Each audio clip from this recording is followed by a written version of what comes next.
Violet bolted upright, shoving herself away from Alaric like she'd touched a hot stove.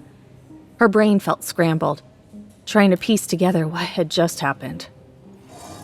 The last thing she remembered was struggling to stay awake in class. Looking around, Violet realized with a groan that school was out, and she'd been asleep the whole time.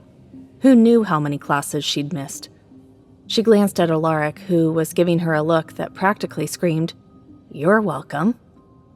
"Don't even go there," Violet said flatly. Then she noticed a small glistening stain on his jacket. Her stomach dropped. "Sorry about the drool." "Just the drool," she emphasized. Alaric didn't say a word, just stared at her like he was trying to read her mind. His silence was unnerving, and Violet felt her cheeks getting hot. Annoyed and embarrassed, she jumped up to escape the awkwardness. But before she could move, Alaric's hand shot out, grabbed her arm, and pulled her back down. "What's the big idea?" Violet snapped, glaring at him. "We have unfinished business," Alaric said calmly but firmly. "I believe you are about to tell me about a certain dream." Violet frowned and shook her head. "Nope, nothing to tell." "Fine," Alaric said, leaning back. His voice hardened. "We'll do this the hard way then. But unlike Griffin, who you can manipulate with your fake crying, that trick won't work on me." Violet's jaw dropped. He knew. Her heart pounded, and her cheeks burned with humiliation as she remembered the Griffin incident.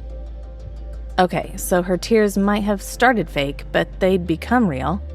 Not that Alaric would ever understand that. She gasped as Alaric started taking off his gloves, when his bare hands were finally visible. Sparks of lightning crackled between his fingers, dancing like tiny threads of energy.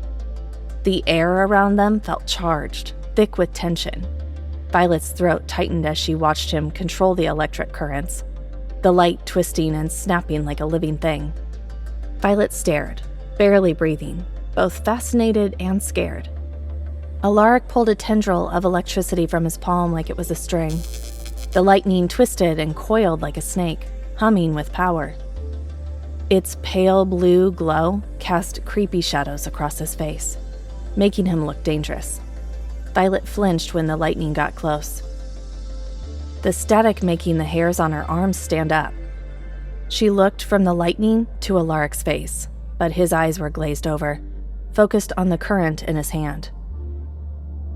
"Do you know what electricity does to the human body, Violet Purple?"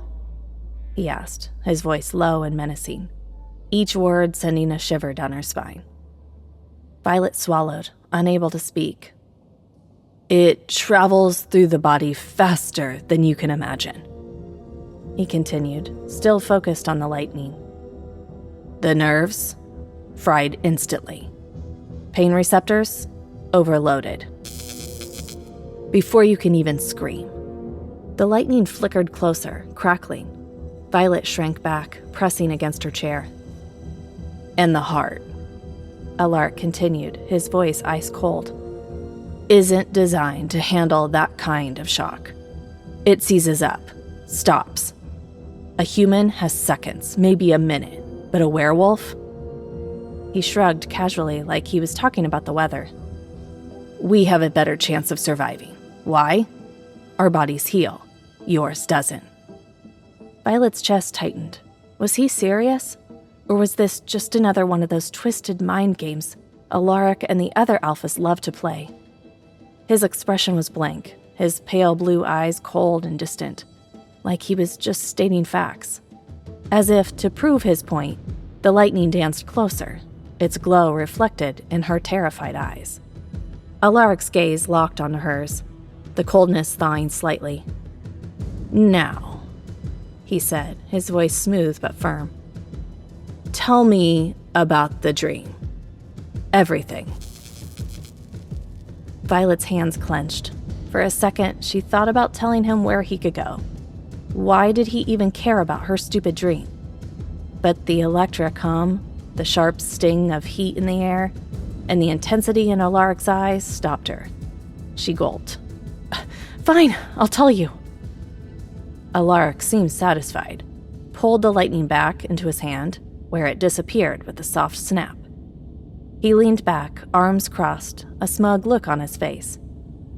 Good choice, Violet, he said, his voice still laced with warning.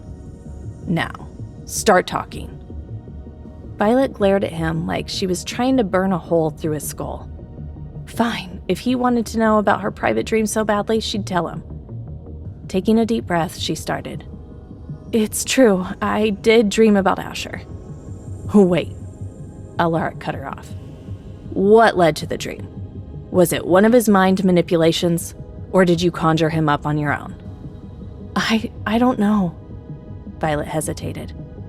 I can't exactly tell, especially after he... She trailed off, realizing she'd said too much. Alaric's sharp gaze didn't miss a thing. After he did what, Violet? He pressed. Violet's heart pounded, a wave of heat washing over her. She swallowed hard. He caught me trying to escape the school, and then he punished me. Alaric leaned forward, his voice dropping lower, a mix of curiosity and something almost like sympathy. And how exactly did he punish you? Violet's breath hitched, her palms sweating as she fought to suppress the heat that was building inside her. Her voice wavered. See that button on screen? That's your full story. Tap it and download the Pocket FM app now for free.